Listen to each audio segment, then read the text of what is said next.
All right, guys, let's have some fun. So Charles Barkley, he's got this new CNN show. Now, me personally, I'm the biggest fan of NBA on TNT, where it's Shaq and Kenny and Chuck and EJ. I think that's the best show on TV. They're hilarious. They act like there's not even cameras on them. I mean, they just say whatever the hell comes to their mind. That's what makes for good TV. They're funny.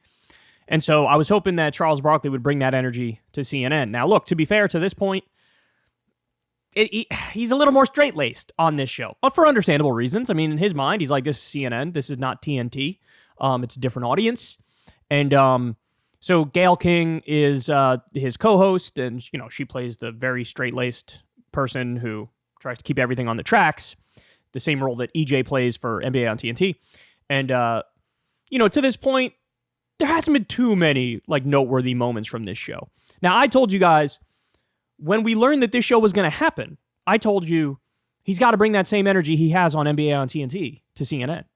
Because what's missing from CNN is humanity and authenticity, right? And normal, real talk.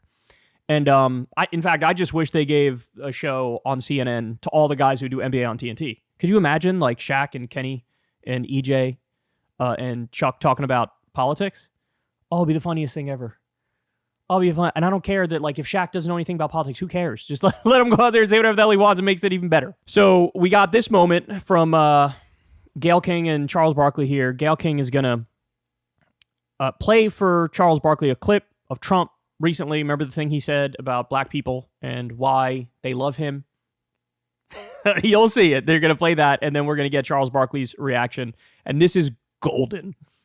The former president raised a lot of eyebrows with these comments while talking to listen to the audience, a black conservative conference. He said this. I got indicted a second time and a third time and a fourth time. And a lot of people said that that's why the black people like me, because they have been hurt so badly and discriminated against. And they actually viewed me as I'm being discriminated against. The mugshot, we've all seen the mugshot. And you know who embraced it more than anybody else? The black population. It's incredible. You see black people walking around with my mugshot. They do shirts. When you heard that, what did you think? Big sigh. First of all, I'm just going to say this. If I see a black person walking around with Trump mugshot, I'm going to punch him in the face. Charles. No, Gayle. Charles. Gayle. You really can't say that because, A, you don't mean that. Oh, I mean that sincerely. I'm going to just tell you something. And then you will be arrested for assault. And then what? I'm going to bail myself out and go celebrate. If I see Don't encourage him. Don't encourage him. Okay, but go ahead. Seriously. Continue. First of all, if I was at that conference, yeah. I'd have got up and walked out. That was an insult to all black people. Because he basically just saying, and first of all, to compare black history where we've been discriminated against to his plight. Yes. Well, first of all, he's a billionaire. And they're prosecuting him for stuff he did wrong. They're prosecuting him for stuff he did wrong. And for him to compare... It's still in the court system, Charles. We have to wait. It's still in the court system. But continue. Well, continue. Some of the stuff is true. They did storm the Capitol.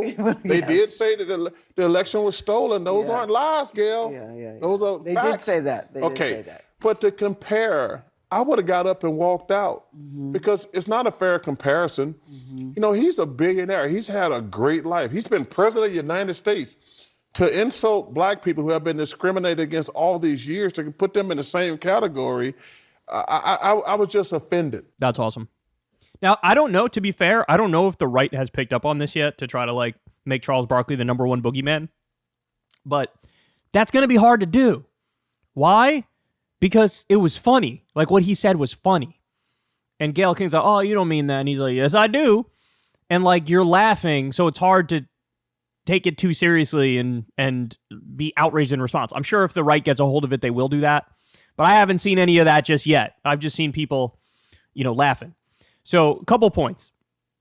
I love every point he made there. He's playing the victim. Dude, you're a billionaire. You were president of the United States. You were born with a silver spoon in your mouth. You say you inherited a measly $2 million from your dad. That's not true. He inherited about $400 million. I can't think of a single person who is more entitled than Donald Trump. What's the saying? He was born on third base and thought he had a triple. And for him to compare the plight of black people in this country to what he's going through, as Charles Barkley points out, you did this to yourself. You did this to yourself. It's not some sort of witch hunt. It's not unfair. If anything, the justice system has let Trump get away with stuff for far too long. Even take the classified documents case that he stole and hid in the bathroom at Mar-a-Lago. They gave him like a year or a year and a half to give everything up, and he didn't give everything up. So yeah, there is a two-tier justice system, but not in the way Trump thinks. Trump thinks there's a two-tier justice system and that they're harder on me than everybody else. No, they're easier on you than anybody else. And we just saw with the Supreme Court. The Supreme Court said, forget the plain face reading of Section 3 of the 14th Amendment.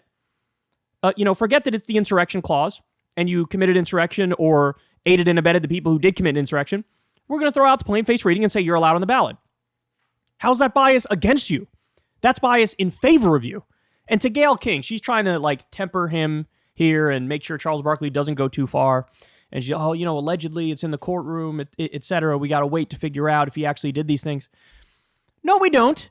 We already have a number of cases where we know he was found liable. There were 2 civil cases already that he was found liable for. The E. Jean Carroll stuff, he's got to pay $83 million over that. Then you have the fraud stuff, tax fraud, insurance fraud, business fraud. He's going to have to pay over $400 million on that stuff. Donald Trump is the only person in the world who could be found liable to pay over $400 million. And then you still have people walking on eggshells and being like, well, I don't know. We have to wait to see what happens before we can say whether or not he did something wrong. If Joe Biden had to pay over $400 million because of insurance fraud, tax fraud, bank fraud, and Lord only knows what the hell else, everybody would be like, oh, that's it. He's a terrible guy. He's done. This is way too far. This is unprecedented. This guy's supposed to be a leader. He's supposed to be the president. And look at all these horrible things he's done. Trump does it and it's barely a blip because everybody kind of expects it. They have a low bar for him. But the most important point is this. I remember it wasn't that long ago that conservatives used to attack liberals and leftists and say, you know what the problem is with you guys? You have giant victim complexes. That's your problem. And it's not true that you're victims. This is what they would say. So if you want, you're going to play the victim when it comes to race issues. You're going to play the victim when it comes to gender issues. You're going to play the victim when it comes to class issues. You guys are nothing but victim narrative humpers. You just want everybody to think you're a victim. You want to bend society so that it accommodates you. Well, no, you need to pull yourself up by your own bootstraps. You're not a victim. Get over it. That's what the right used to say about the left. Now you have Trump, the leading figure on the right, and his whole thing is, I'm a victim. I'm a victim. Nobody's ever been more victimized than me. And obviously black people love my mugshot because, I'm a criminal. They're criminals. You know how this works, folks. You know how this works. That's the thing, folks. Oh my God. So anyway, love this comment from Charles Barkley. It's hilarious. It's hard to hate somebody when they're using humor, and he's good at using humor. I would say to him, let it rip, man. Say whatever the hell comes to your mind just like this all the time, because these are the moments that make the show interesting. And again, some free advice for CNN. Nothing against Gayle King here, but some free advice for CNN. Just bring in EJ, Chuck, and Shaq and let all of them talk politics for 2 hours. And then that would be the most watched show in the world because that would be so hilarious in so many different ways. So there it is. Charles Barkley, as per usual, telling the truth. Hey, y'all, do me a favor and like and subscribe. It helps out big time in the algorithm. Click the bell as well for notifications when videos drop. And watch that video on screen right now. You know you want to.